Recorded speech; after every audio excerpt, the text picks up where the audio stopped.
Halo teman-teman Duma School, pada materi kali ini saya akan menjelaskan apa itu fungsinya dari Meta Viewport.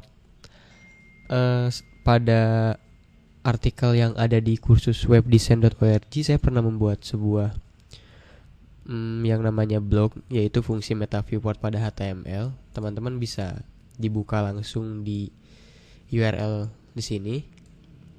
Nah, ternyata fungsi dari Meta Viewport ini yaitu untuk mendukung jika teman-teman ingin membuat website responsif.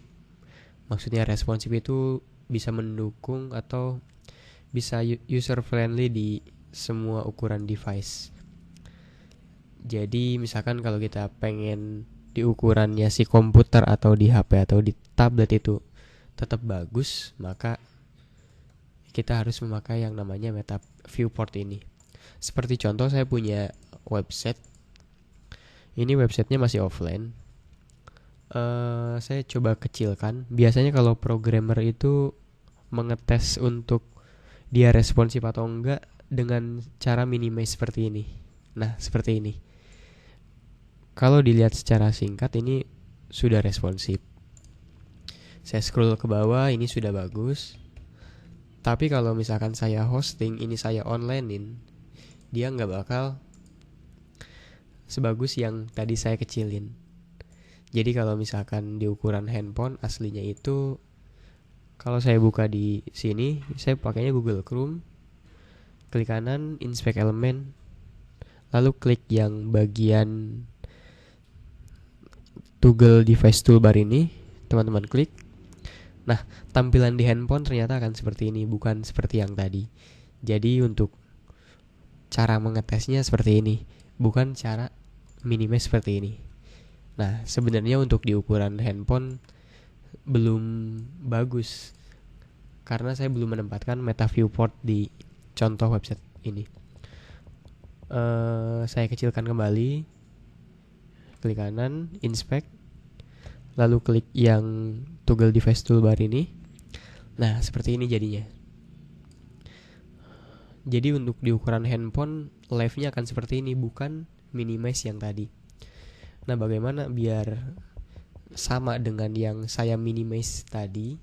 Maksudnya saya pengen sama nih, sama kayak yang seperti ini. Nah, kita harus nempatin yang namanya Meta Viewport di website kita. Oke, seperti contoh di artikel sebelumnya saya buat.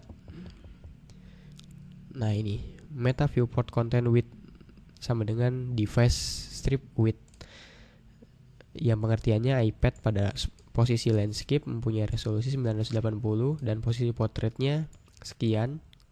Kalau diputar, ini akan kembalinya ke portrait kalau kita masukin Meta Viewportnya dengan konten seperti ini. Lalu kalau misalkan width-nya kita tentuin 320, ini bakal berguna jika merancang tampilan khusus untuk device tertentu saja. Misalkan untuk iPhone atau untuk smartphone kalian, seperti itu. Initial scale, kalau ini buat ukuran browser tampilannya tetap akan 100%. Nah, kalau ini maksimum scale, ini nggak bisa di zoom in atau di zoom out. Oke. Tapi kalau saya biasanya memakai yang lengkap seperti ini. Nah, saya akan coba kopikan. Saya copy.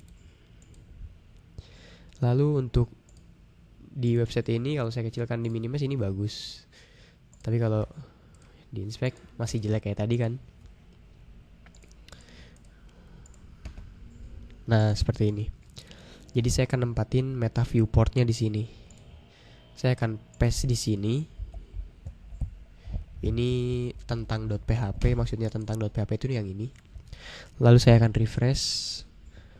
Nah, ini baru tampilan asli untuk smartphone yang nantinya akan jadi. Jadi sekarang udah rapi dengan menggunakan yang namanya itu Meta Viewport, dengan kontennya tergantung settingan yang kita buat. Jadi kalau misalkan tadi maksimum scale itu nggak bisa buat zoom in, jadi kalau saya zoom in itu dia nggak bakal berpengaruh apa-apa. Saya zoom, nah seperti ini. Oke, saya rasa cukup sekian materi kali ini. Semoga bermanfaat dan sampai jumpa.